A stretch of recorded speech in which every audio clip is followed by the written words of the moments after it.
Sweet. All right. Obviously, we're just doing my wonderful tunnel of screens here. Let me adjust that real quick. Try to find my phone. Where'd it go? It's not a pixel anymore. There we go.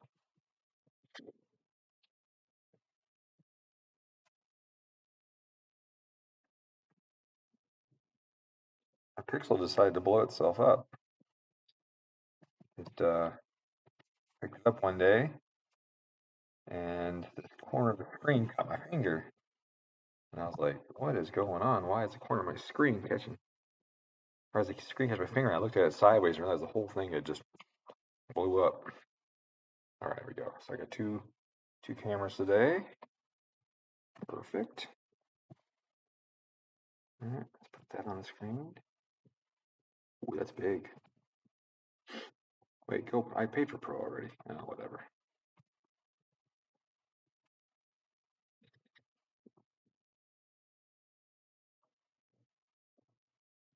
All right, so today what we're doing is Matt's car again. We turn the boost up and turn the boost up on it. Put more ethanol in it. Oopsie, this isn't Link. It's Emtron. Been doing a lot of both lately.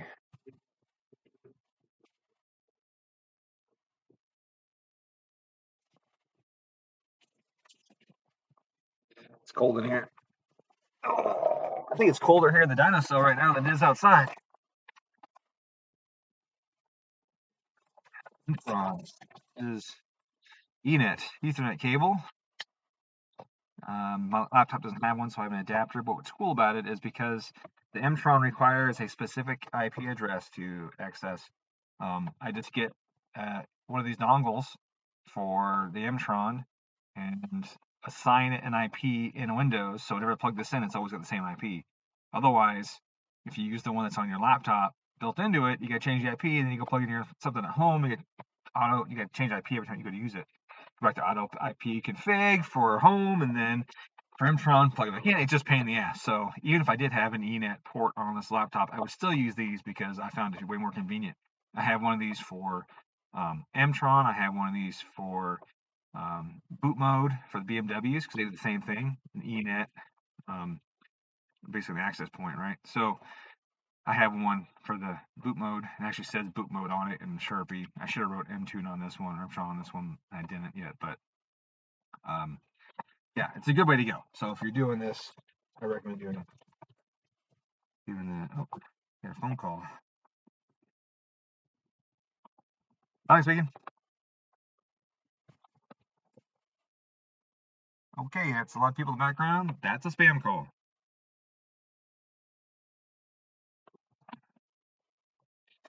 All right. Key.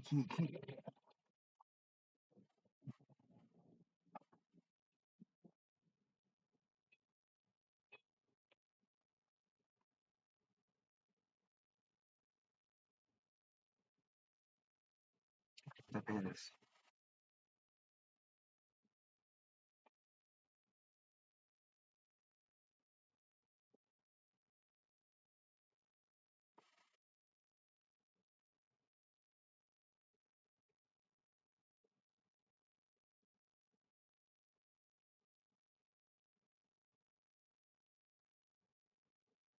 Chat is app. It's the business app. Still not working.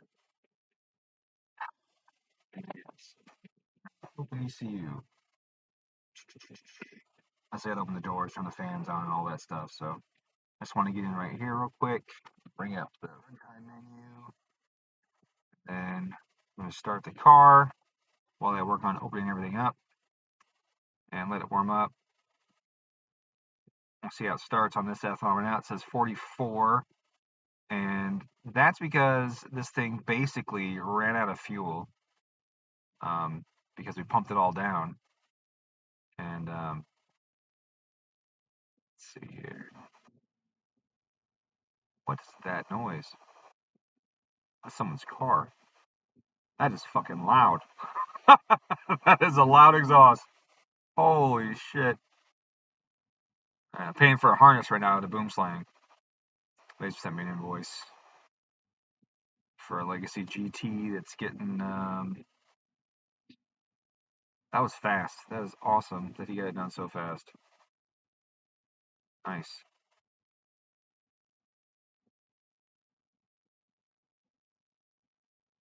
That's like so fast. That's the fastest he's ever done one. 2 days? That is awesome. Wait, what's the date today? Might be 1 day even. 1 day? Wow. Usually it's like 2 weeks. So you must have a little bit of time on the schedule right there. So if you guys need anything from Boomslang, need any harnesses, order them now. For sure. And even if you're going to make your own harness and you decide, you know what, I don't want to spend 15 hours on it, you pay the $600 and have them do it now. You'll get it quicker. All right. So ethanol says 44%. See this thing. Sounds pretty good. Can't complain about that. Ice cold start. What is the temperature right now, anyways? 10 Celsius. Yeah, it's pretty cold. Say that's cold. Ethanol screaming up there. Oh, it went back down again.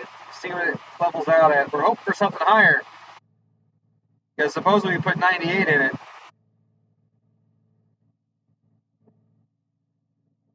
There it goes. Come back up. It had a few gallons of the 70-something% or 50-something% still in it. Pumped it down until the fuel pumps were angry, which is only half the tank though. And then they added 10 gallons of E98 to the right, so it should be pretty high up there. And we can calculate that. I don't know if you've ever done that calculation before. The calculation is actually relatively simple. What you do is you take your concentration initial, so we'll say it was 50%, times the volume initial, which we're going to say is just 6 gallons for right now for the sake of this. And then we're going to add that to the concentration that you added, so supposedly 98%, times the volume that you added, which was 10 gallons, which is 1,280 total, which is just a number at this point. Then you divide that by the total gallons, and we've said 16, because I said 6 and 10, which should give us a concentration of 80%. So if I did indeed have 6 gallons of 50 in it, and we did indeed add 10 gallons of E98, then this concentration should stabilize at 80%.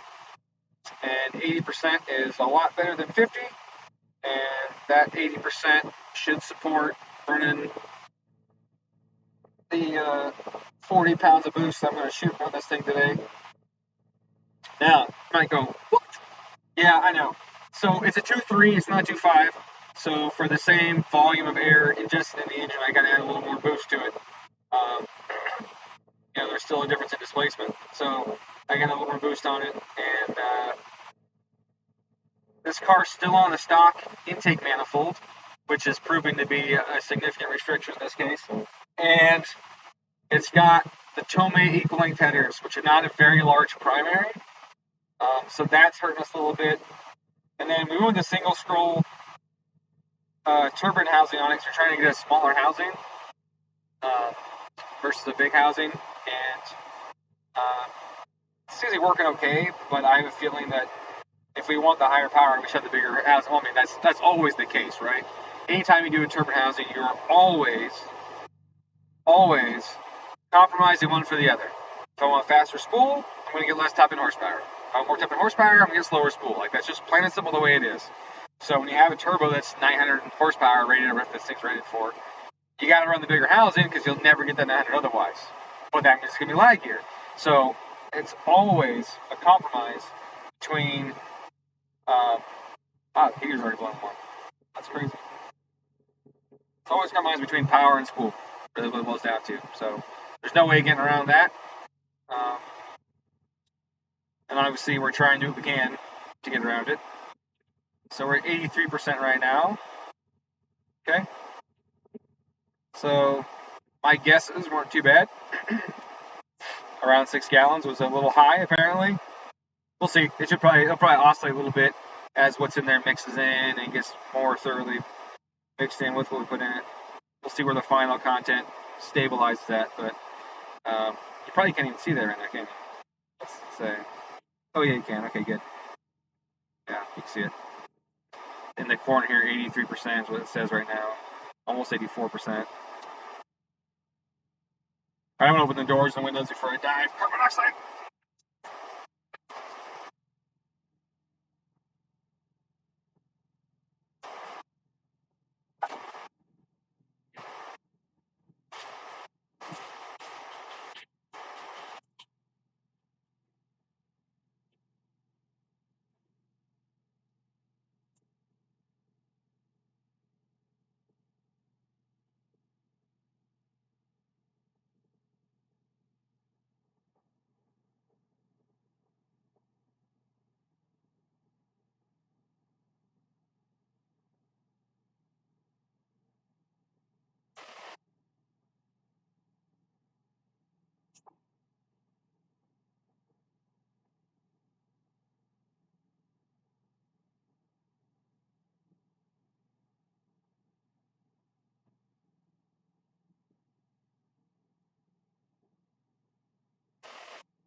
It's not my other account, that's fine.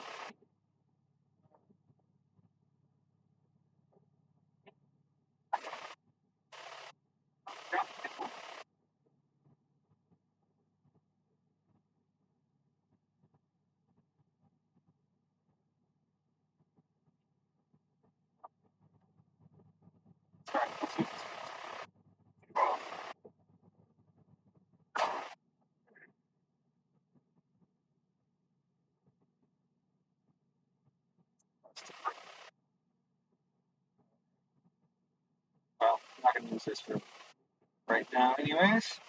I'll wait until I go show dynagraphs and stuff. And my microphone can go right here.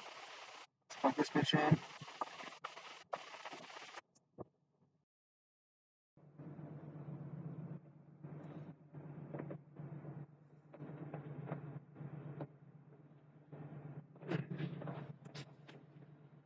Okay.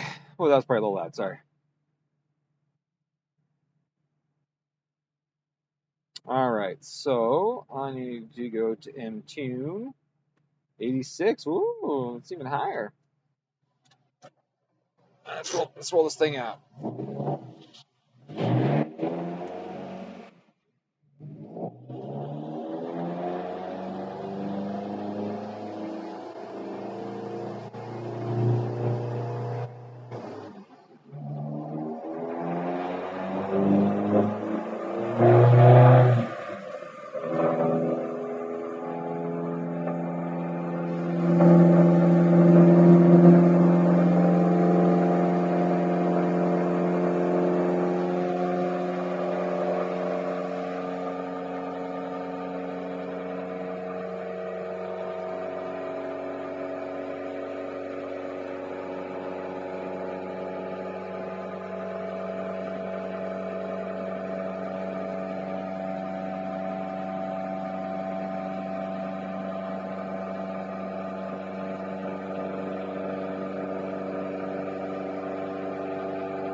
All right.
All right, so I set the cruise so the throttle will be relatively steady, so I don't have to adjust my foot at all.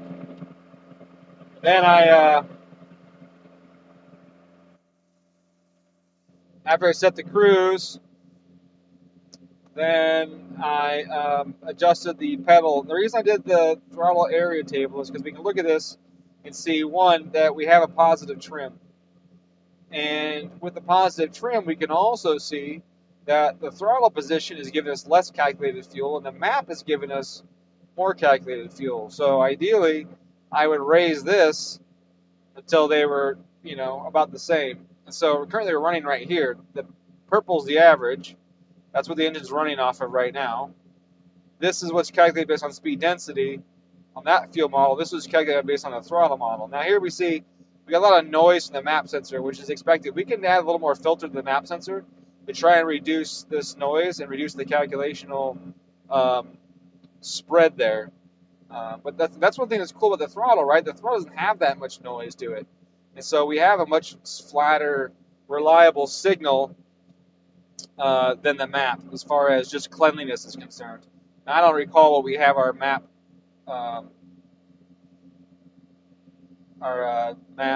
filter at. 5. 5's pretty low.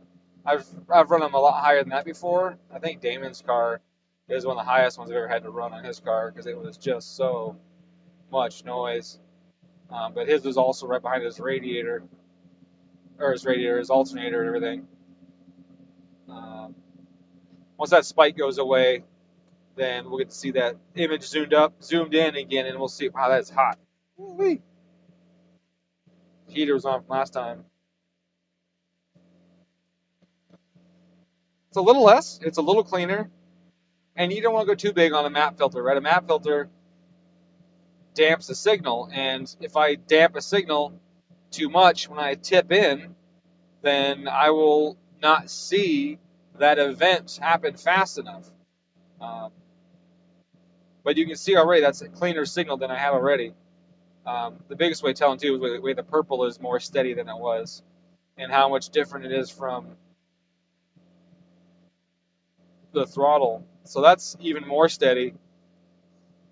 We can intentionally go way too far just for demonstration purposes.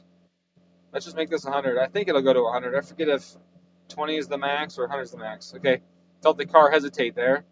Which would be expected because it's damping the set. Look at that. Look at the difference there from the map filter from here to here. Right? Now that's a way cleaner signal. I mean, it goes down when it drops in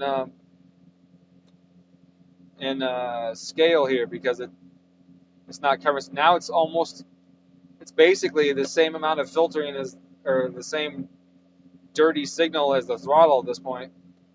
That's significantly different, but it could potentially be lean on a tip in, so we got to be careful with that. It looks really good actually. I might even just leave it that aggressive. Yeah, that's not hurting us at all.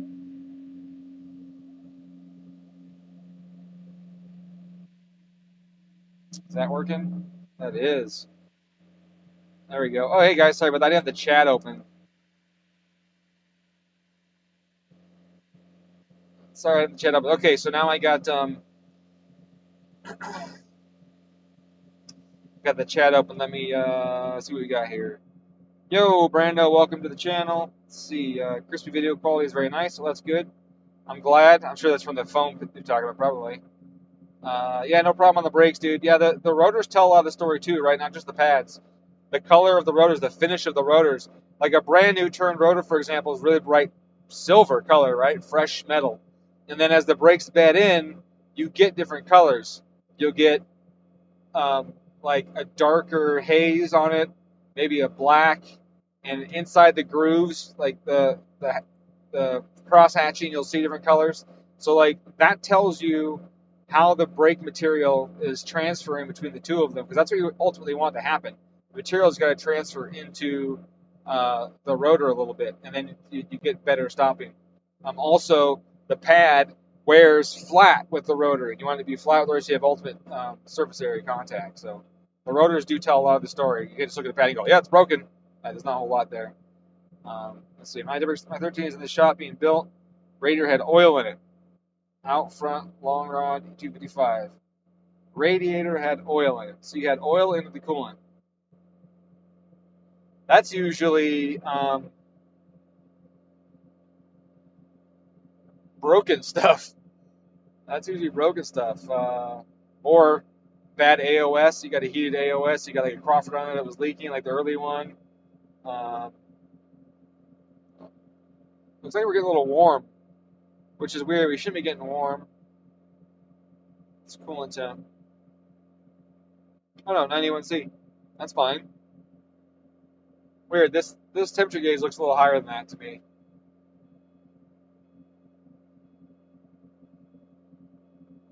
It's good. All right.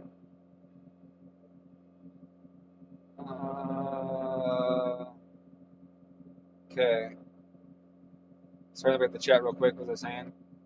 Oh yeah, stuff being broken. Sleeves cracking. I mean, it could be head gaskets, but that's not likely because the coolant is a higher pressure than the oil. So it'd be weird to get oil in the coolant. Usually you get coolant in the oil if your head gasket was bad. Um, but if something breaks, then you can get coolant in, or oil in the coolant. But typically that's going to be like uh,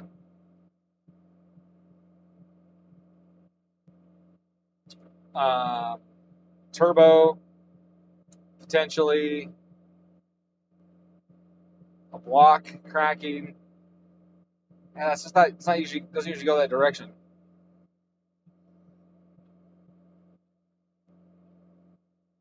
But a cracked block, you could have a cracked in oil gallery feeding into the cooling system. That's possible. All right, so I'm on the cruise control right now. I haven't calibrated it yet. I don't know how well it's going to behave when I hit the up button. But I'm going to hit up and see what happens.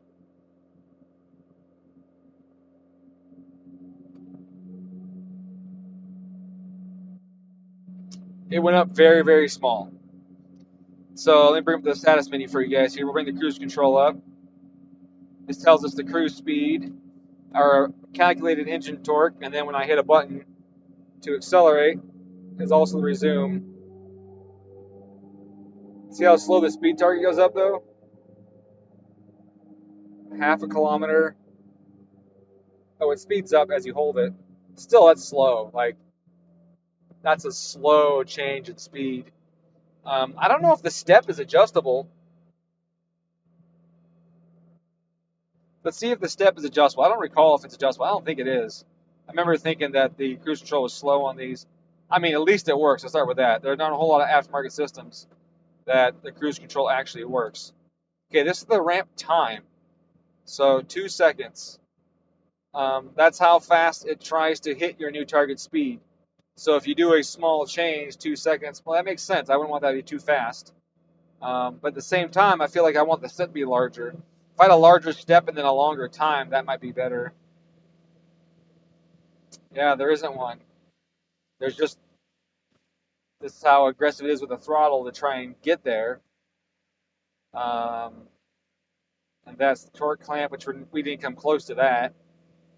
But yeah, we don't have a step size on the Cruise. That's a shame because it's definitely slow. You're not going to win any cruise control races with this.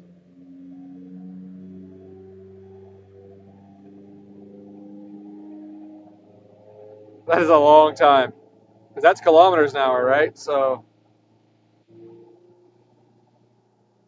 yeah, you're not winning any cruise control races with this. It's very, very slow. I mean, I'm holding the decel button down. You see how slow it's going down.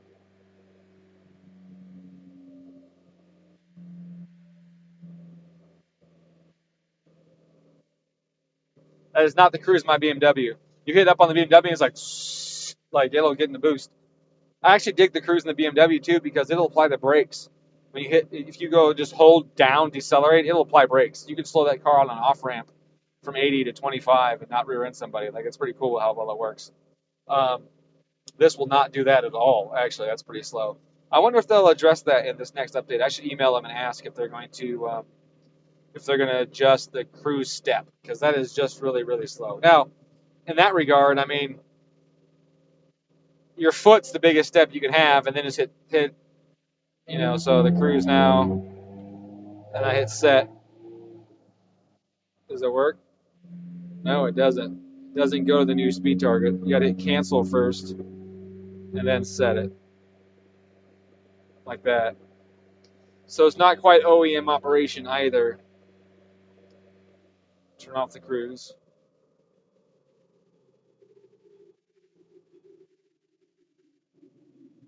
I gotta hold that set a little longer than I thought. I think I just not holding it long enough. Let's find out. Yeah, see, that's not doing it. I do a quick press. Quick press. Boop, boop, boop, boop, boop, boop. What the hell? Oh, I just turned the system on. that would do it. All right, let's try it again. One more time. Set. All right, set was pretty quick there. Okay, I'm gonna excite my foot. I'm hitting the set again. Yeah, see, it doesn't update to the new one. You got to cancel and then reapply. So it's not quite OEM-like operation there. Um,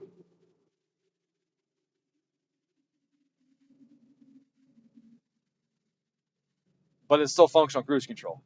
And you really can't bitch about that. Functional cruise control is a good way to go. Let me tell you. All right.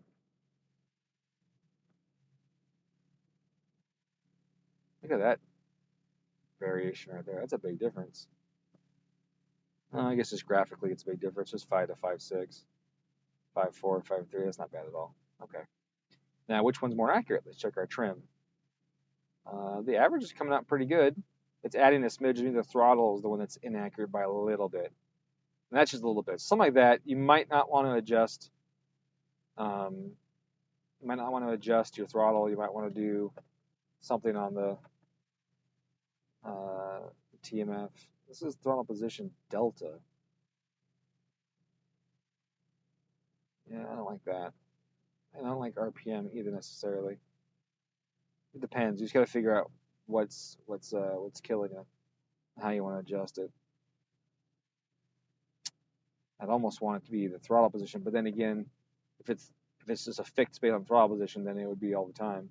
But it's not the same with RPM. So if I do throttle position and RPM, that gave me a little better clue. But I'm going to change the axis on this because I want throttle position across the top, just because that's how the throttle map goes. So I kind of want throttle position across the top. And then I'm just going to do 5%, I guess. There we go. Did I get them all? It did a lot. I don't have 200% throttle, so I guess we'll just do 2.5 and see what we get. That works. Okay, that's cool. That's good resolution. I'm going to add speed on the bottom. Another car I had to use Delta, which is why the Delta is there. I was testing some stuff with the reactivity of the how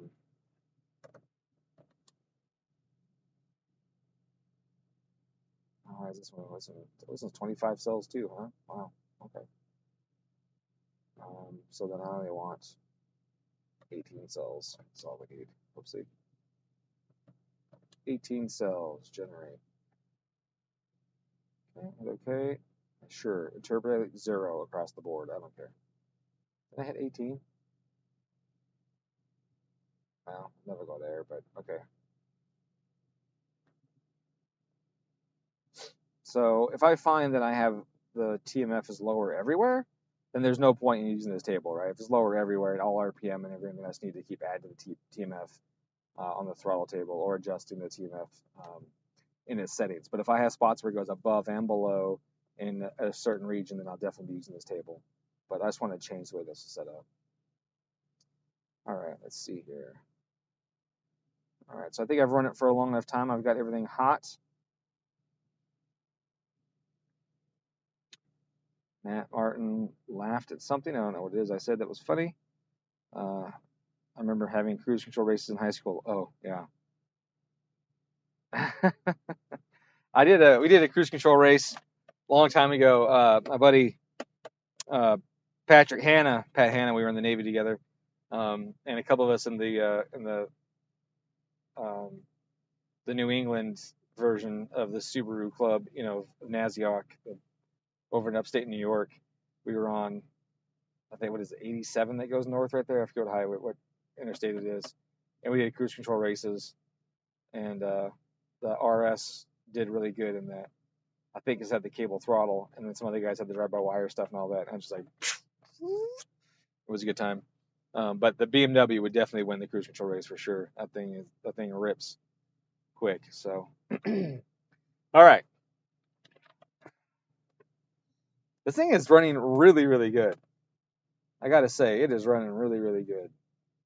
It is smooth. It idles like a dream. I mean, this idles rock steady.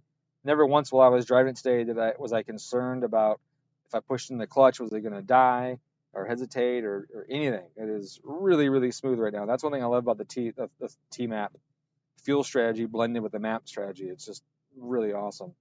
This thing's running really good, so I'm really happy with that. Now, we got to add some boost, right? It's less displacement. We got to add more boost. So let's get into that.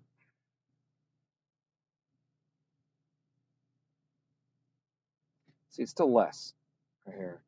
So we're still showing TMF is less by 0.7. And if that turns out to be pretty global, then we just got to raise the throttle body model here. But when you adjust the throttle body model, you gotta be careful because that also adjusts the idle control. So the idle control on this one is based on TMF as well. And it's really good for idle control. You get a lot of good idle qualities by doing it this way. But when you make changes here, this adjusts idle. So that's really important to keep in mind if you're doing this.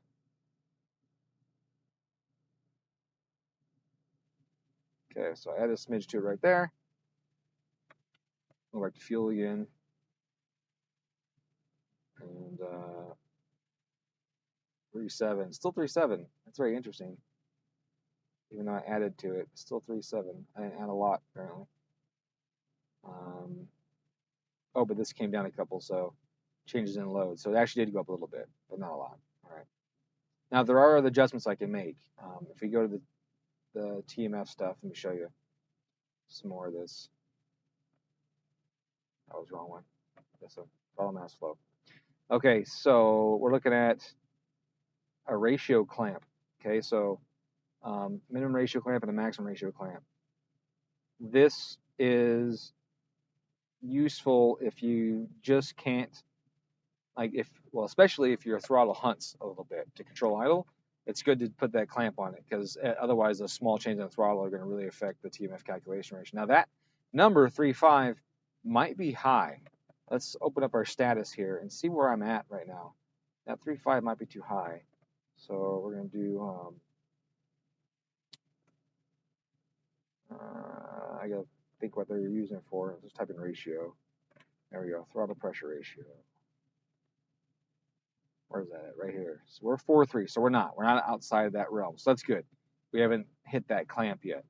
Now, what you'll see here, though, is that this old strategy, they used to have it fixed at 0.5, right? So potentially, I may find that right now it's 4.3.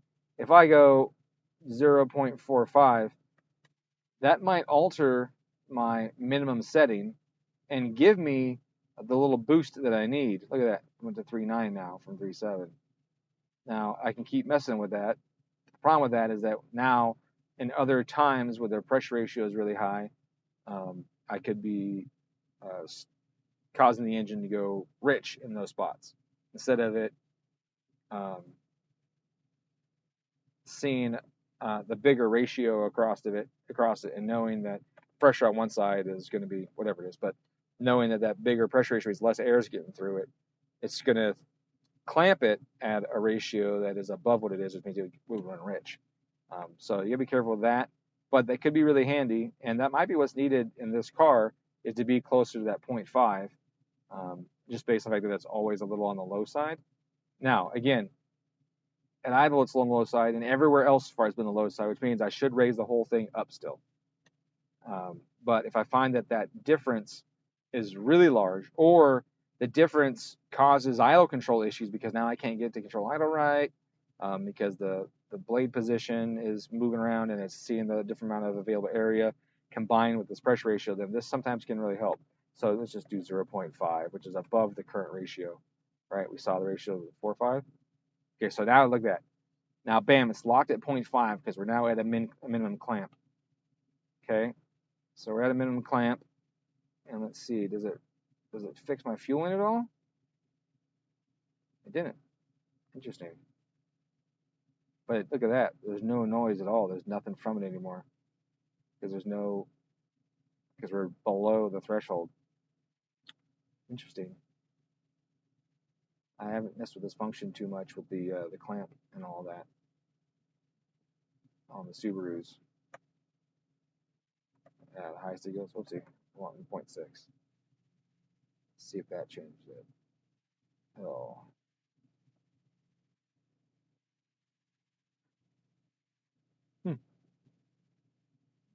It's not. It just makes the signal clean. It's not changing the calculated fuel. Just cleans up the signal. Interesting.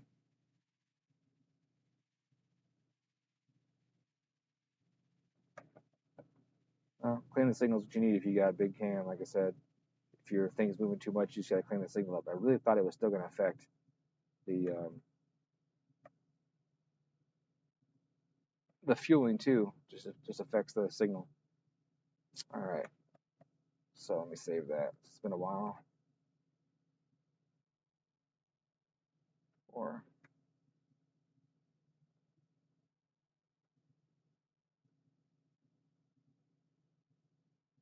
all right. Well, everything seems to be low on here, so I'm gonna just raise everything. I'm gonna go all the way up here and just raise it a little bit, like that. Now that drives the throttle blade shut for idle control, so I got to be careful about what that does idle control, because then you have to compensate for it again. Look at it. See how the idle dropped? Idle dropped. So now I got to add idle to it.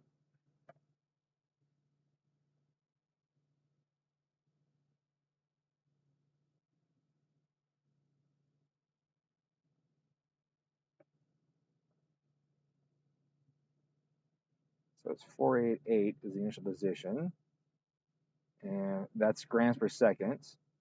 And currently, this thing says we have 4.26. Okay, 4.26. Let's go to idle real quick. It says we're in the dead band.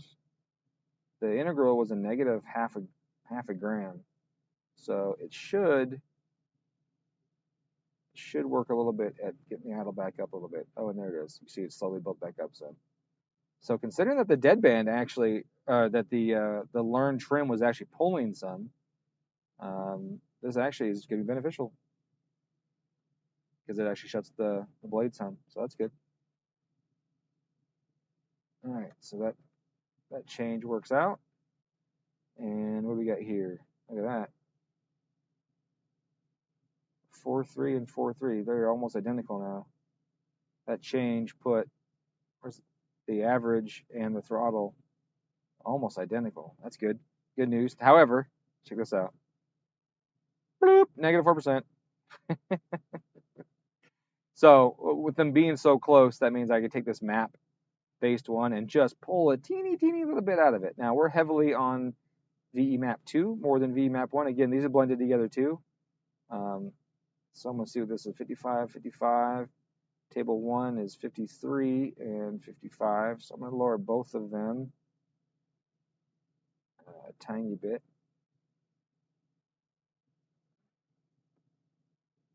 And so that's going to lower our map calculation a little bit.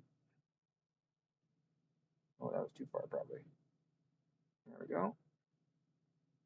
Okay, I like that. I like where that's at. Bring that a smidge. Get that under control. Okay, I like where that's at. All right, now let's do what I said that we were going to do a long time ago. Boost. All right, so we're going to be on boost target table 2, because we're going to do it on the aggressive table. So we're going to go to boost target tables 2 is the aggressive one, right? 2 and 3 are aggressive. Yeah, they're the same. 1's the low one.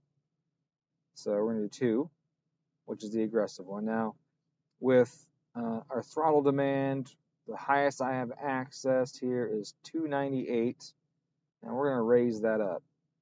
We're going to raise this whole table up. Now, what's this going to do? Well, it's not going to change the boost in the areas where it's still heavily clamped, because we have we have a boost limit clamp based on ethanol concentration, right? And so this isn't going to adjust that, or this isn't going to raise boost when we are already below the clamp. And so down at 50%, even though we are asking more, the clamp is going to keep it at 292. Even though the other table is set at 315, this ethanol clamp is going to keep it at 292. So I did not affect the boost down at 50% ethanol just now with what I did, because the clamp was already there, and I'm raising most of the stuff that I affected was above the clamp. Although I did adjust a few things just to smoothen it out up in there, but the clamp now, our clamp now is 344 in here. So that's a good place to have the clamp. Was at 36 pounds ish for people on caveman units still. Around 36 pounds. So I'm going to go to the target table again, target 2, and see what we get up to. Pretty close to that. And I did raise it down here a little bit, which does affect that region. And honestly, that was probably too much. I'm looking at it now. I went too far, too low in the RPM range when I raised the boost, because I'm not hitting 21 pounds at 3,500, right? That's just not happening. I did not look well enough at where we were when I grabbed all those cells. 4,000, you could probably get that in like 6th gear on the highway, but I like my engines to stay together, so I'm not going to do that either. So that was too much right there. I'm just trying to show you guys what I'm doing. I went a little overzealous in that spot. Okay. Now this region here, I'm going to lower back down to a smidge just to smooth it in, because we are getting peak boost in that range. But honestly, if it's in 6th gear at 4,500, I don't want it hitting 30-something pounds of boost. I want to keep the head zone. That's always my goal. My goal is always to keep the head zone. But at 55, as far as I'm concerned, let's do some shit up to red line. All right, now I'm going to leave this above the clamp, and I'm going to raise the clamp now from here on out. But what I'm going to be doing while I do this is I'm going to observe turbo speed, right? Because I have a limitation, and limitation is the speed of the turbo, and I don't want to exceed turbo speed. Now I had I don't recall what, 10,000 RPM left to go, which, believe it or not, is actually quite a bit. That's the wrong button. Is actually quite a bit of turbo speed, even though it's weird. The turbos are weird. When you look at the speed graph, you can go to 130,000 RPM. You know what? Let's just pull it up. Let's just do that. Let's just pull it up. EFR. Oh, yeah, I got speed limit right on there. Let's see what that sells us. Suppose at 127. Okay. Here's the compressor map. I want you to go on this journey with me. Let's look at the compressor map. They have it on here. Where'd it go? Where did it go?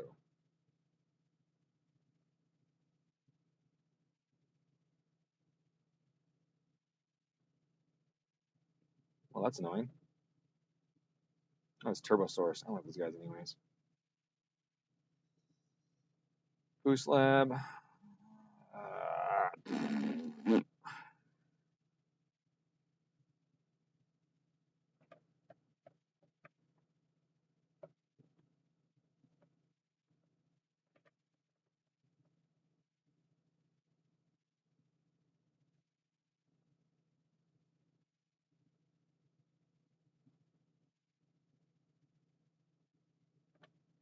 All right. They should have that on here. Here we go. Here's the compressor map for the 83 versus 84. Here's how much it opens up on the side here. Let's go back to just the condensed 84. I'm going to expand this out. All right. Now, if we look at this map, here's 127,000 RPM. Here's 117,000 RPM. Here's 111,000 RPM. They're like, wait a second. These steps are 10,000 RPM, here to here, 6,000, 7,000, right? These are small steps compared to the fact that we're doing 127. boost doesn't even happen really until 52,000 on here. So it's really interesting when you think about, 10,000 RPM gets us, I mean, let's see, 30 pounds of boost, we'll say 104,000. We're at 72 pounds. Add 10,000 RPM to that, we're at 87 pounds. So at 10,000 RPM, we added, what was that, 150 horsepower with only 10,000 RPM of turbo speed in that region. That's in a very efficient region, right? You see how efficient it is. 70%, 75%, 74%, 72% on this island. This efficient island that we're in, I don't know if we're this one that we're in, but this efficient island at this power level, 10,000 gives us a lot of flow. But look at the end. At the end here, as we start reaching at the capacity of the turbo, 10,000 RPM gets us 25 horsepower. Actually, yeah, 10,000. 25 horsepower. So 10,000 gets 25 horsepower here at 30 pounds of boost. But if we're at 344, like we got the limit at right now, well, now it's 70 horsepower. And if we go from where we were, 3, so we were at 3, and let's look, do I have the old log? I don't. The old log was like 110 or 108,000 RPM, right? So we were like right here at around 30 pounds. So we were at 80 pounds a minute of airflow, so 800 horsepower. If I increase it 10,000 RPM and add boost like I'm trying to do up here, then we get up here, we get to 88. So we're adding 80 horsepower. That wasn't even full 10,000 either, was it? 1, 2, 3, no. So we're getting up into this range right here. So we're getting like into the 900. So we're adding almost 100 horsepower, with 10,000 RPM of turbo speed. So there are definitely gains to be had with the with only a small change in turbo speed overall. Shut the fuck up, Travis. All right. My short-term trim changed. Yeah, that's what they do. Where does they go to now? -3. Yep, look at that. Heat soaks a motherfucker. Okay. Let's see, Travis. Years ago, Travis, you couldn't keep heads on an engine at 30 psi with any timing on it because there wasn't all these options for good head gaskets and head studs and all of that. Like, you couldn't keep heads on engines. This is a different era.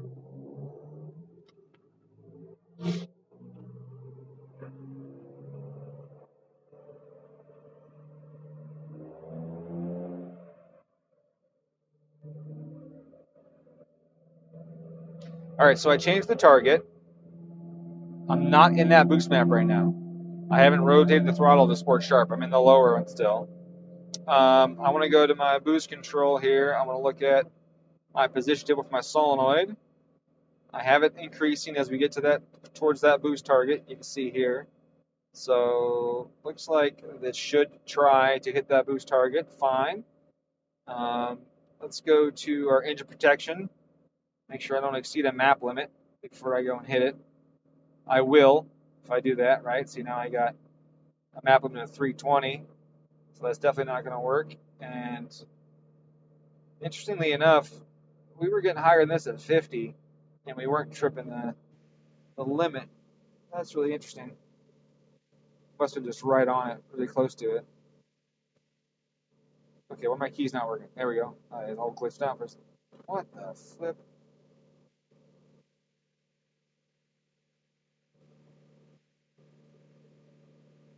Luke's target only goes 250. I gotta change the map.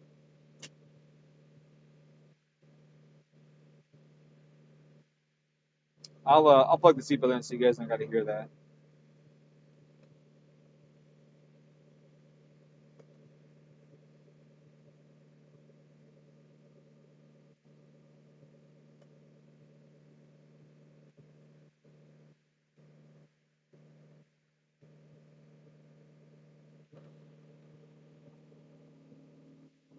See how well it interpolates.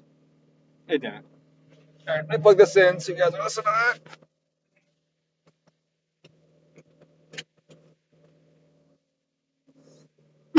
Excuse me. Oh, it did a bad job in turbo lane too. Wow, that's really not a very good job at all. Oh, it makes sense though, because I didn't have a ramp, right? Remember I said it uses the last two cells to establish a slope of the line. And since the last two cells were the same, it just kept the same flat slope. If I'd had it angled like this, then it would have progressed the limit up higher like that. So that was definitely all me, not the software being silly. So if I'm targeting 350, I'm going to want to be like 365. If we're targeting 260, yeah, that's a little high. 315, I like that spot right there. I like that. It's good. 280 over target 290. That's not going to work. Oh, with my ethanol content it is because I'm.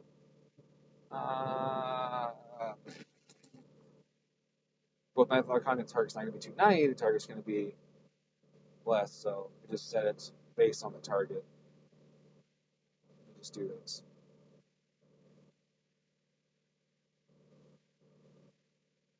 Okay.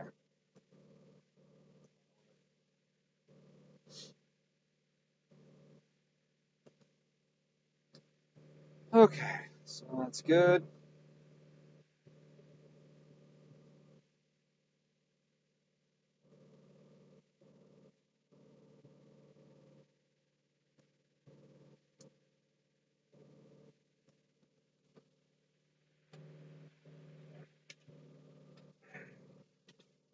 Dyno's ready for me.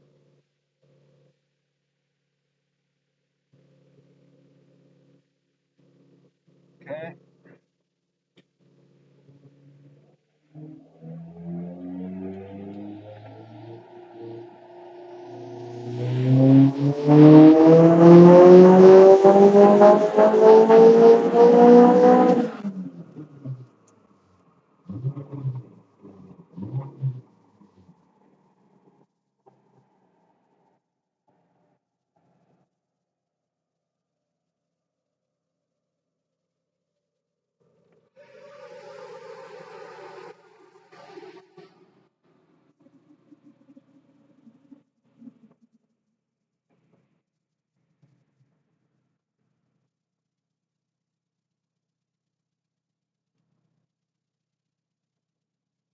Woo. Turbo speed 125. The limit's 127. Look at that. All right. Boost. That didn't quite hit the target. Came close. Came close. I like that. It's really close to target. Can't complain about that. How much horsepower did I say we're going to add?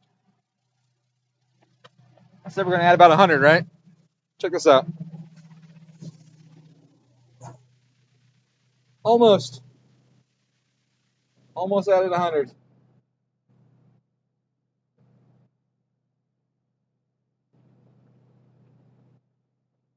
The same power here. And then just with the ethanol, the timing, the air fuel ratio, everything just kept going. Ow! Keyboard zapped me.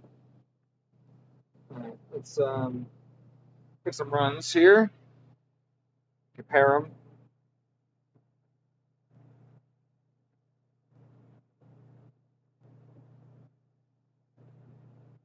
I think these two are the last runs. All right.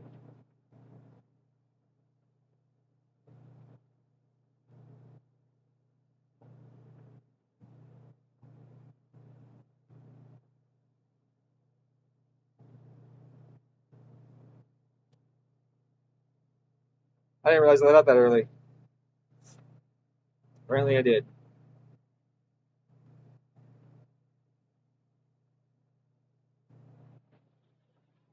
All right, so what do we got? We got a turbo that I officially maxed out. Like, the limit's 127. I have 125. So I maxed out the turbo on it.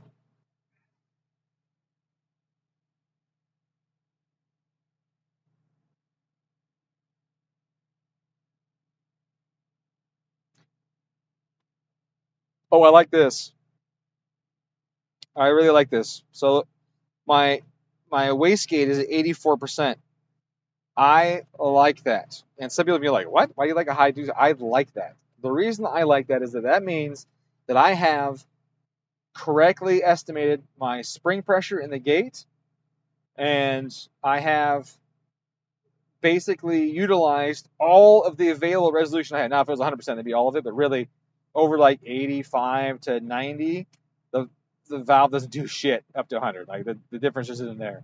So really, I've utilized almost all of the available resolution, which is why my boost control is so fucking good right now. I mean, it just fits on that line so well. It's because I have all that resolution available to me. So I really like that.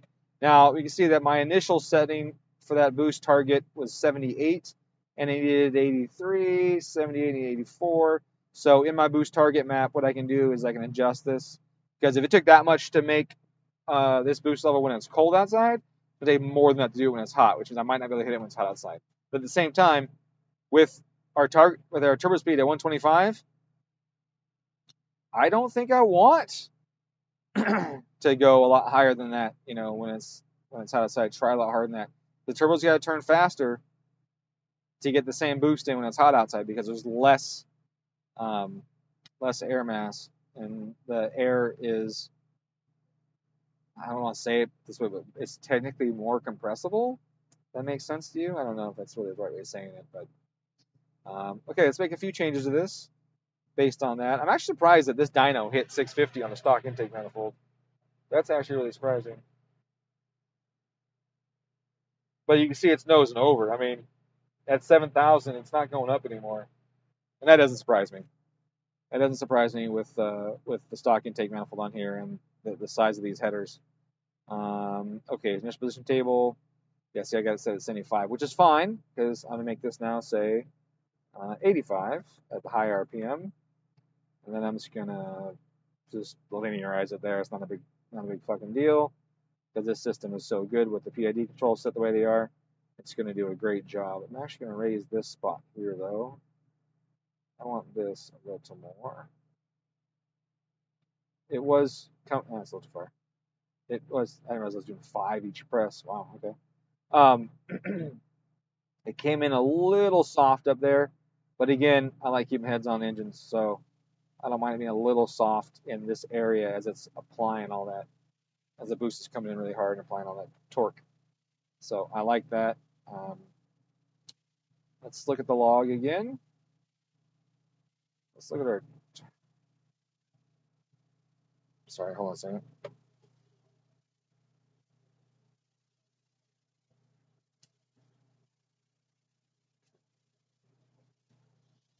Okay, let's look at our log again. Let's go to ignition. Actually, it's under tune. Air fuel just hugged the target, and honestly, it's a little rich. Well, I mean, I don't want to say it's a little rich. It could be considered rich in some circles. 19 degrees up top. I don't think I want much more than that. That's a lot of boost. 13 here at 6,000. I'm fine with that at 6,000. If it was 13 at 4,000 at that boost level, I'd be upset. But you see the boost is still ramping up here up to that point. So nice controlled. I want to be controlled. I don't want to spike too hard right here because, again, hard spikes take heads off engines. So, and see, the boost is even dropping a little bit. And the wastegate duty cycle system is trying to add more, but it's just unable to do that. Now, let's look at our injectors.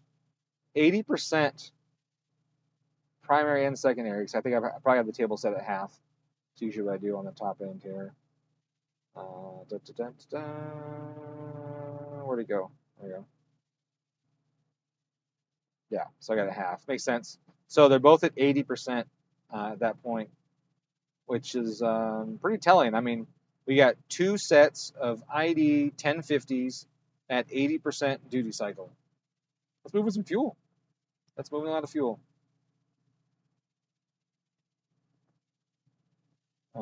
Speaking of fuel, it's actually adding 12% to hold that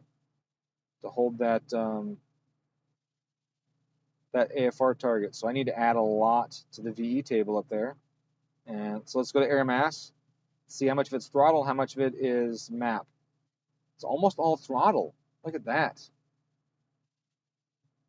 So the throttle itself is not giving us enough fuel. And if you look at the ratio, 0.2 is 10%. So 0.2 is about 10%. So if I raise that up, oh, actually looks like I raised from here on. So this must be where the outflow scaler is kicking in. So I need to bump the outflow scaler. And I think that I raised this whole line with it.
All right, there you go. I did a longer pull.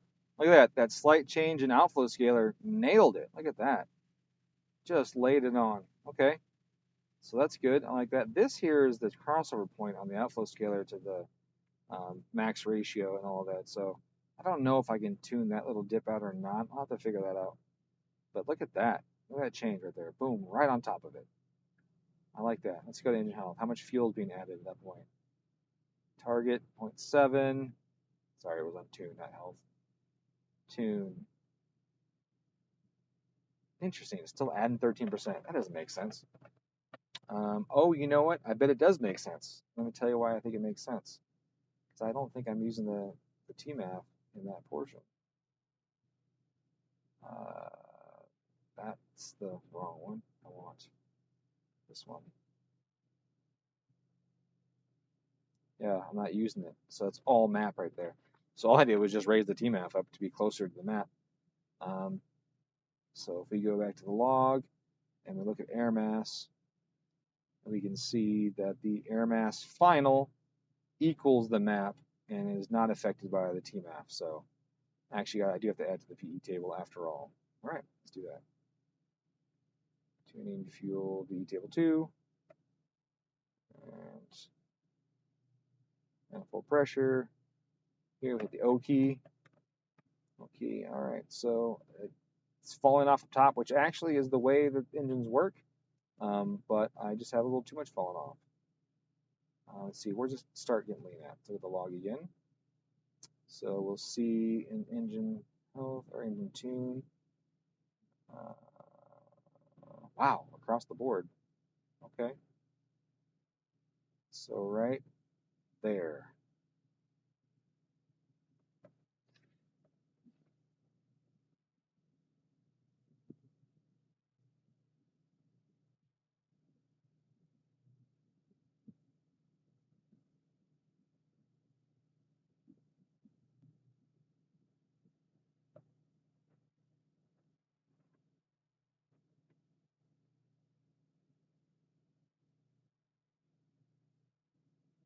So the fuel pressure differential swings, and that looks like that's when the second injector set kicks in. It comes back. The fuel pressure correction, though, is swinging. But this graph makes it look like it's gigantic. But to be clear, this is 3%. That's negative 1%. It's only a 4% swing from this point, this peak to this valley. It's only 4%. So it's not a big, huge change right there. But I'm just looking. You can see the second injector set kick open and start dumping a bunch of fuel. I'm assuming that's what it is, and we can check that Injector duty cycle 0%. Oh, maybe not. Where's it coming at? Right here. Oh yeah, it actually is there, right? 15, 18, 22, 26, 30. Then the second set kicks in right there. That is a remarkably smooth transition, Emtron. You guys killed it. You see that there's a tiny little bump right here, and it comes in on the trim. But that is it. Like I can't even perceive that second set coming in when it does. That is really, really smooth. I thought it was right here. I thought with this change in pressure it would be that. But that could just be, could be fuel pump speed. Let's see what fuel pump speed is doing. Do I have that on here? Fuel pump speed status on. I don't want that. I want the duty.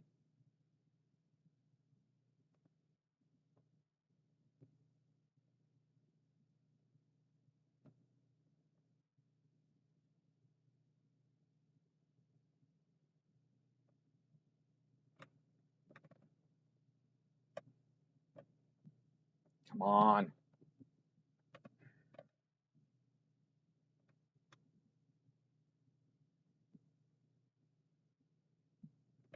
Why is it not showing my duty?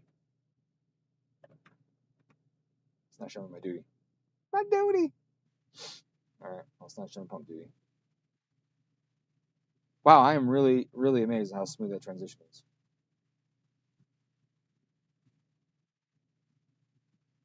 But yeah, it's crazy how right there when that happens is when the air fuel swings. Into needing to add a bunch. 16% right there. That's during the load up.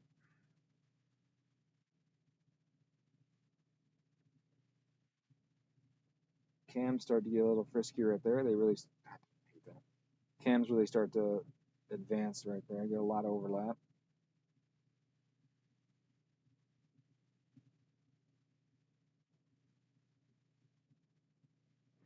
Cams track really well here, actually, with the different target up top. They track really well. Here's the target, and here's the following. A little wavy through here, which is interesting because the duty cycle is so steady.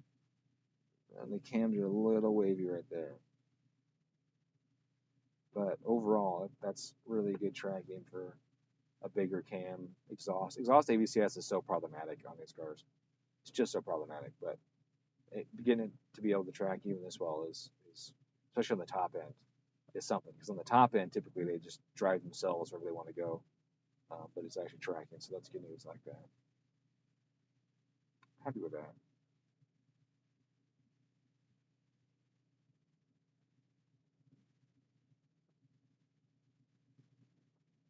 And this is their calculated torque and stuff. I have no idea how accurate it is. I've never actually even looked at it.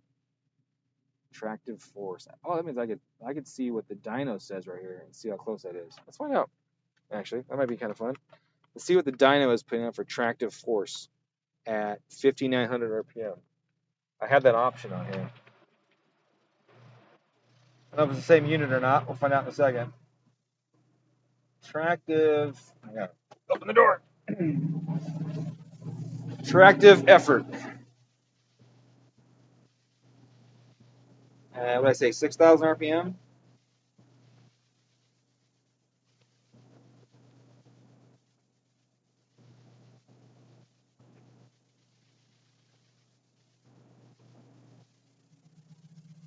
Let me get my camera. Okay, take a look at this graph. You see that tractive effort graph right there? I'll do it again, double it up right there. Goes up and comes down. See what the dyno looks like. It goes up and comes down. That one only peaks at 65. I don't know if that's front or rear or total. And this one says 74. That's kind of interesting though. It says 74 there and 65 there. I'm actually surprised that's even that close.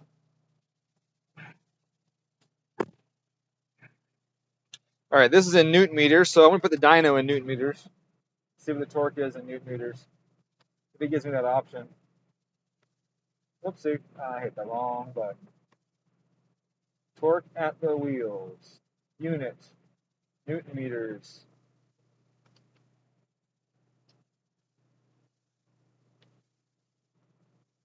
This says 790 to 800 ish at the peak. And what's this other thing say? This says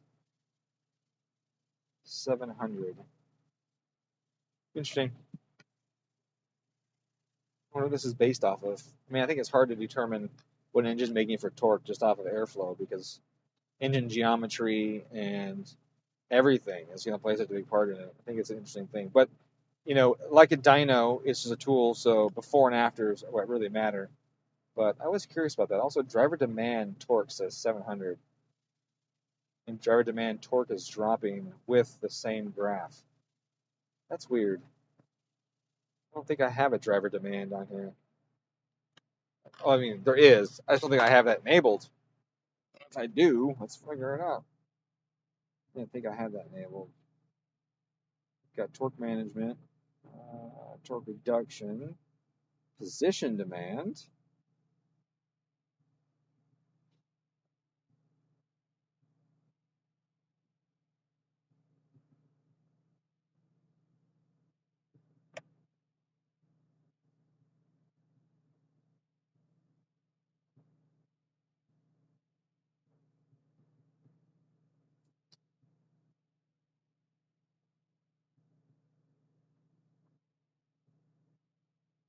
That's the filter. I've never used the filter. Never had to.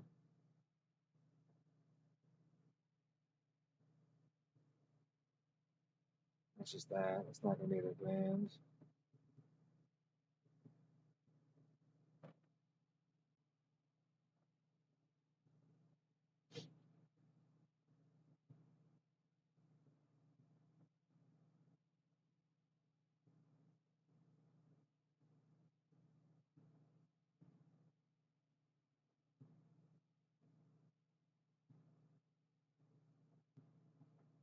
Yeah, I don't see where that even be.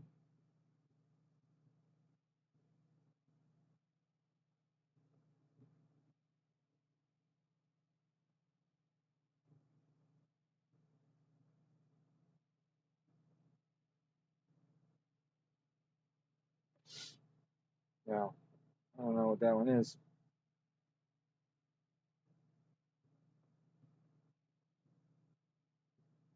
There's no cuts. That's important.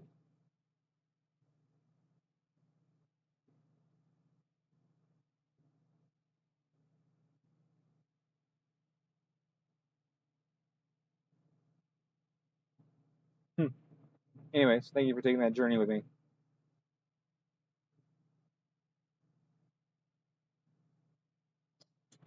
It was 652.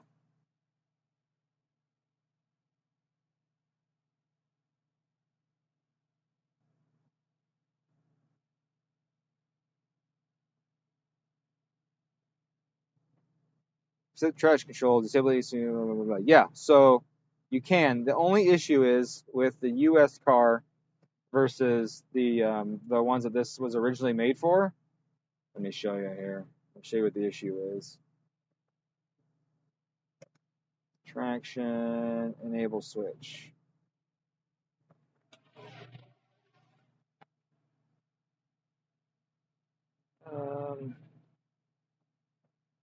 It's not working. I mean, I don't have that set up. Let's double check. Config. I'll show you the problem that we have with it. Input.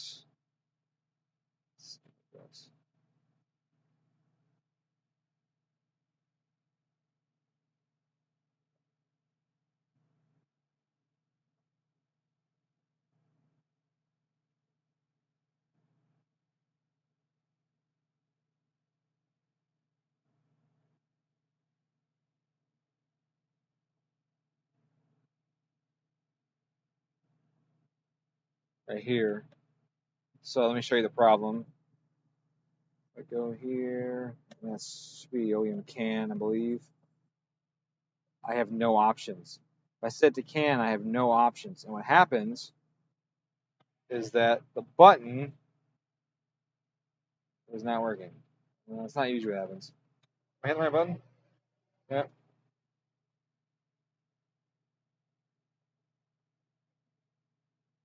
Huh, that's weird. So on the VAs, obviously this is in the VA, but on the VA, it's backwards. The trash control is backwards um,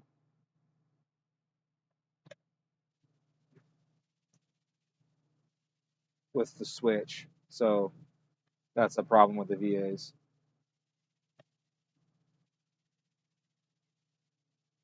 Yeah, it's just that. It's just that one. Traction enable switch. I thought it was CAN bus on this car.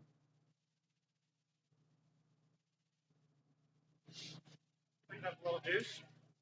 Yeah, nothing like almost 100 horsepower. Huh? Nothing like almost 100 horsepower. Yeah. 652. What's the boost at? I forget.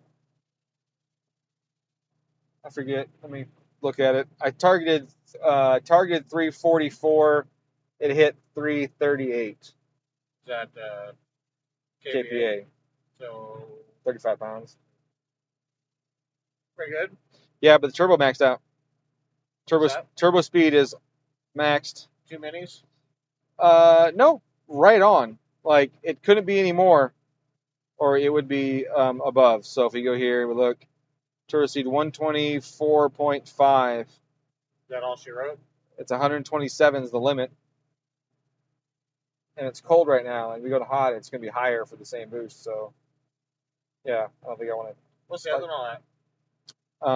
It was at 80 something before I did some polls.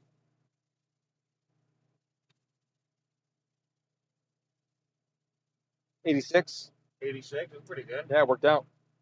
Pretty spicy. Yeah, I mean, that's the most we've ever had on this dyno with a stock intake manifold. Horsepower wise? Every other stock manifold or car is less than that. The rest of them have process west manifolds or ported, rotated. You know, the other one, the NA manifold ones or whatever. So, yeah, I can't complain about that. Yeah. And this header is only so big, being a twin scroll header. Yeah, they're small runners. Yeah, overall, yeah, small and skinny. Like that. Yeah, small and skinny. So I mean, it's. It did good. 6 minis a Fucking ripper on this dyno. handful. Yeah, I mean, it comes in pretty decent. I ran 10s at 137 on 520 on this dyno. So I should run. Well. 10s with a perfect day. No, we'll be passing that. Yeah, like. Oh yeah, because you went what 520. You should run low 10s, right? The high 9s, low 10s. Yeah, if he has the grip and the shift. With a good driver. Yeah, and the right launch control setup and everything. Oh, you know. No, I haven't set it up yet. I don't think. I know my base map has some stuff in it on the base map, but I haven't set it up. I'm definitely not gonna do it on the dyno, right?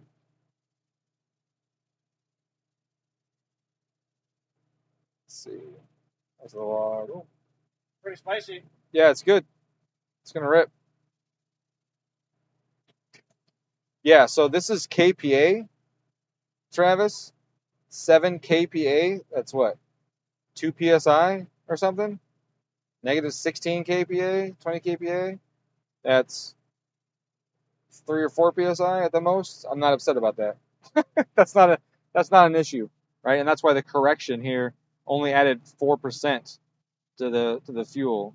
3.2, 3.9 in one tiny spot. It's only a 4% correction based on pressure differential. So there's nothing wrong with the fuel system. It's fine. But yeah, I just want to add fuel to the VE tables here. Sorry, I know I get off on tangents as I see little things I want to fuck around with and play with. So let's start here. Oh, there's a big correction right there. Or was it right when the injectors kicked in? There was one blip right there. So let's look at that.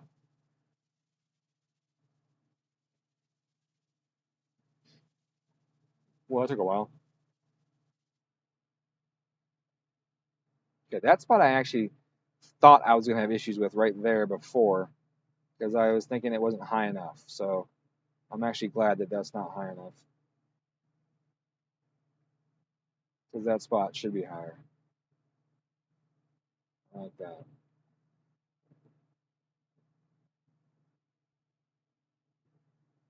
I mean, we're in a region where the turbo is the most efficient. And when the turbo is the most efficient, the VE is really high, especially when the exhaust pressure is less than the pressure of boost, right? That's what this VE is about. So okay, let's talk about VE, volumetric efficiency. It's a theoretical volume basically of how much air gets into the cylinder compared to the volume of the cylinder. Now, there's a lot of engines that can't even get their displacement into the engine. I mean, and that makes sense. Almost every engine can't get its own displacement into it. Okay, why is that? Let's just talk about that really quick. Once I add some fuel here, let's bring that up. So the piston is sucking down on a small valve. Okay, it's important to realize that we're talking about we're pulling on a valve, and that hole that is the valve is a restriction, right? I mean, we got a bore, and then we got this little valve this big, and the piston is adding a ton of displacement behind that hole. Now, in addition to it's not just a hole, there's a stem in the middle of it, right? And there's a flat disc on the backside. So it's got to come through the port, around the valve, and get in the cylinder. So there's always that restriction there. It's very difficult to draw in the displacement of the engine through a restriction. And a lot of people are under the misconception that if manifold pressure is something, then that's what cylinder pressure is going to be. It's not the case at all, especially the higher the RPM. At higher and higher and higher RPMs, the manifold pressure is way above cylinder pressure on the intake stroke, way above it. Because the piston is sucked down so fast that the air can't fill it in time.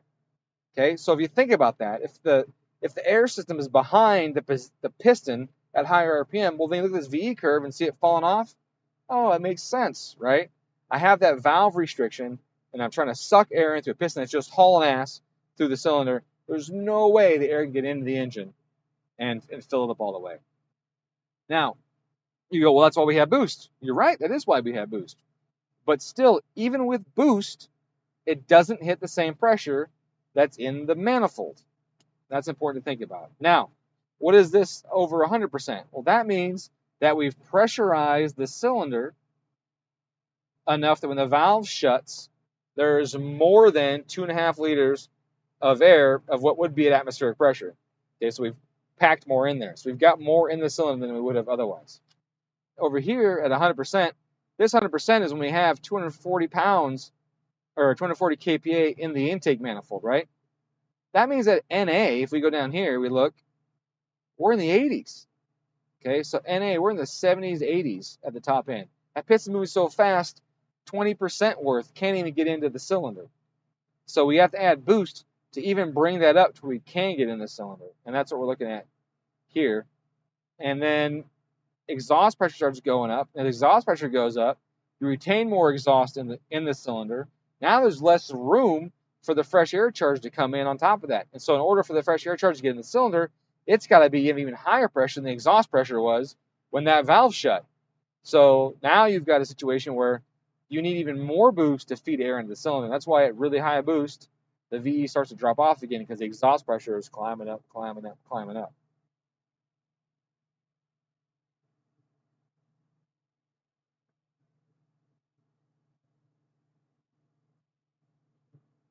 Okay, so what were we at red line? 12%, 14% through here. Okay. I was talking and I forgot to keep track of how much I put in here, but I have a feeling it's still more than this. Now, I got percentages right there. I could very easily have just added that percentage onto the map and done it, but I was yapping and forgot to do it, so I got to do it on the poll and see how close I got.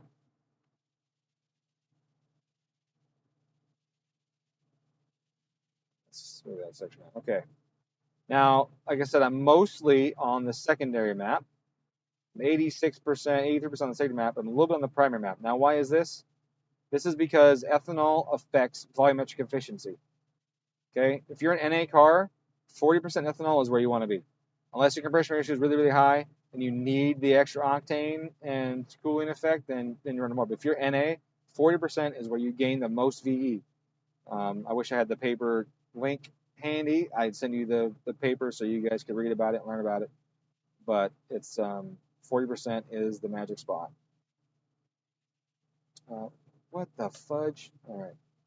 I need to turn down the sensitivity of my touchpad because my thumb just hovers above it while I'm adjusting these things. And that happens. All right, so I was a little lean before, a few percent, so I'm just going to add some there. All right, that should be really good. And that's going to actually make the corrections in the pump gas area less too, because I still have some positive correction there as well.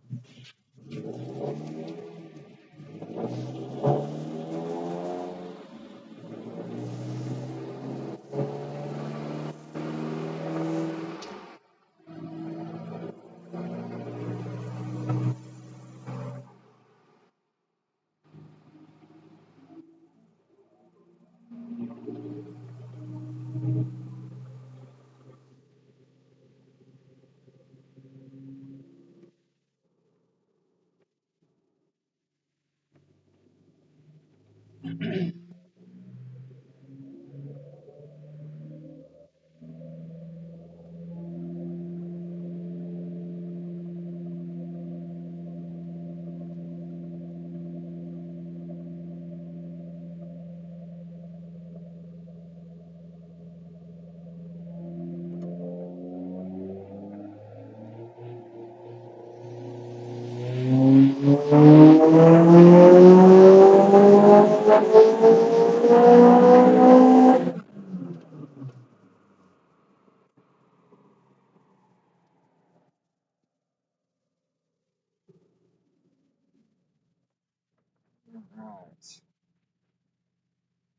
3% up top. I'll take it. Total 3, 4, 5, 5, 6, 7. Actually, a little bit in there. 8, 8, 12, 13, 12. Well, that's better than 20 it was right there. Okay, I like that. 15 right there, and a smidge more there. Let's take a boost. 126,000. Take that, turbo. Let's see. Position. Look at that. Oh, you know what? I bet I got a. What my cap is at? What's my cap at? 90. Nice. Yeah. So boost is right on. That is initial position, the wastegate duty cycle. My corrections, look at that. 0, 0. Only 4% there. That's really good. Just hanging on that boost target. I like that. Okay. That's all good stuff. Air mass. Let's see what we're looking at here. TMF is a little behind, but we're not using TMF up top, so we don't care. It holds really close though. I really like that. Very happy with that. Oh, let's see how noisy the engine is. Very uniform. When I let off, boop, but that's expected. I let off. Engine noise is nice and uniform. No issues there. I could lower that down a smidge if I wanted to, but I don't want to get too close with it. So that's good. 10 degrees at 55, 11 at 6, 14 at 67, 17 at 73, and 19 at 76.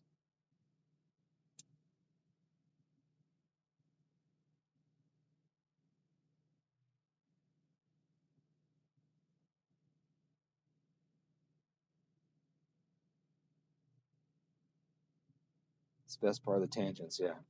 How is the RS doing? It hasn't been touched in a couple weeks. I'm in school right now as well, so I've been working heavily on that, trying to finish the semester up. I'm also trying to get a loan, trying to build a house. So I got to finish all the little projects of this on my current house, so that it'll praise for more and all that. So smell a little bit of oil. Check oil feed on it.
I don't see anything.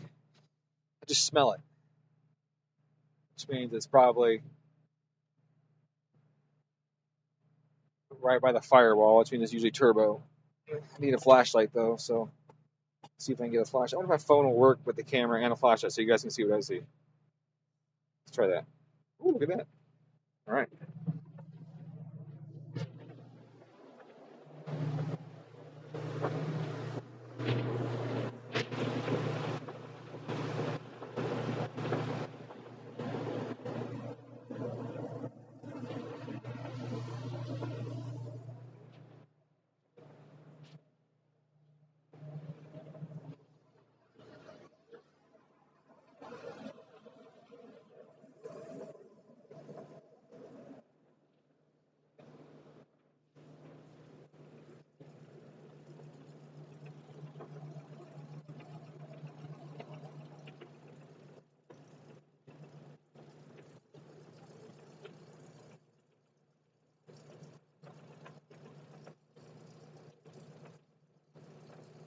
What's that?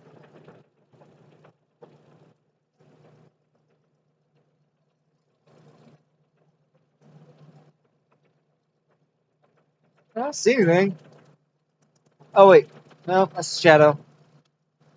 I don't see anything right off the bat here. I do smell a smidge though.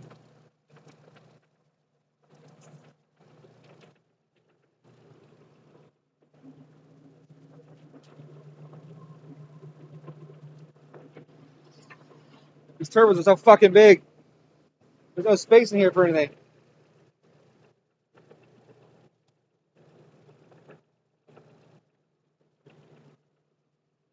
Let's check AOS lines.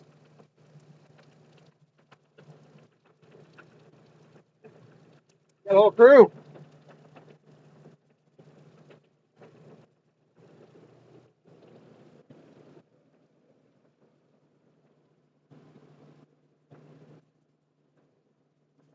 Well, I can't see it.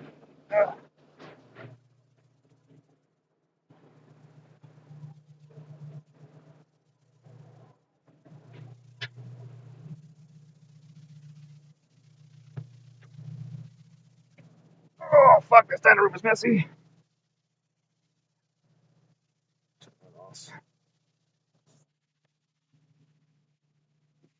I gotta race like a piss horse.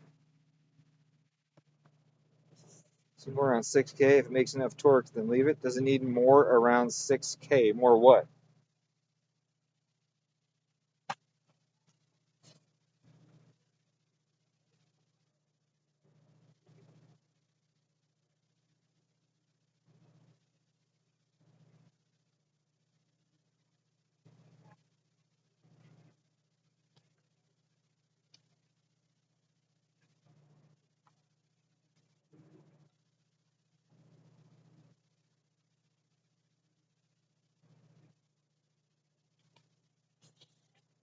It doesn't need anything. No, God, no.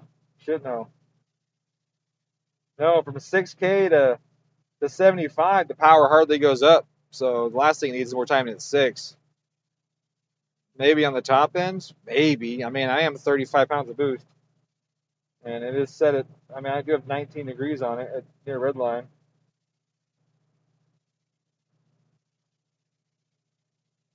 So I don't think so. Probably not a good idea. I do want to get a better, you have 13.5 liter. Yeah, you also got a 2.5 liter. Your pistons are moving faster through TDC than these are. So you need more timing.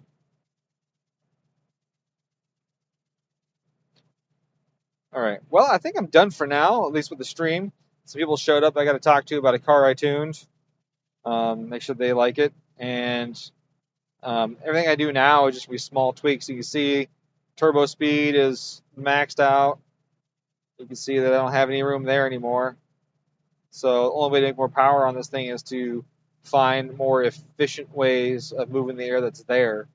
And that's going to be reducing restrictions via, intake manifold, exhaust header, turbine housing. If somebody wanted to make more power, they would go to different housing and slightly larger housing. push more up top, which would reduce back pressure, which frees up horsepower, things like that. So, but otherwise, for the set that we got, like that's all that there is available. That's it. Boop. So can't really can't do much more than that. Now, which one is the most restrictive one on here? I have no idea. I mean, I know the intake manifold is definitely a limitation because we don't really ever have the intake manifolds flow this much, anyways. So that's definitely a limit. But the other stuff, I don't know. The only way to find out really would be to get an exhaust pressure sensor on the car and see how much pressure there is between the turbo and the engine. That'll give us an idea of whether it needs another or a larger housing. If we're starting to see 2.5 to 3 times the pressure, if our pre-turbine pressure is looking like this, then and it crosses at say 4,000, then the housing's too small. If it crosses say 5,000, the housing is getting pretty close. Crosses to 6,000, now we got a really big housing. It's going to have the most power kind of thing possible. So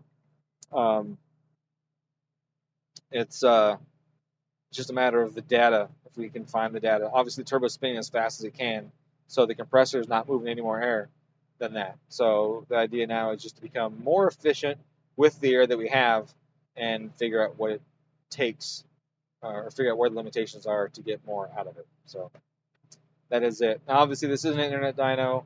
I'm not making 900 wheel horsepower on an 8474 and all that shit, like some people claim.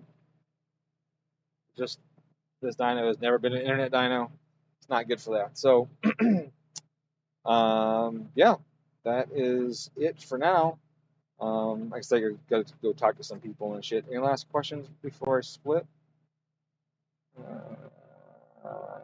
20.5 at 82.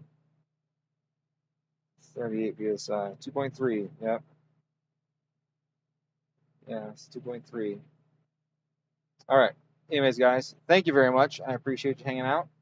And I may or may not be doing any more tuning today. If I do, I'll do it on the stream.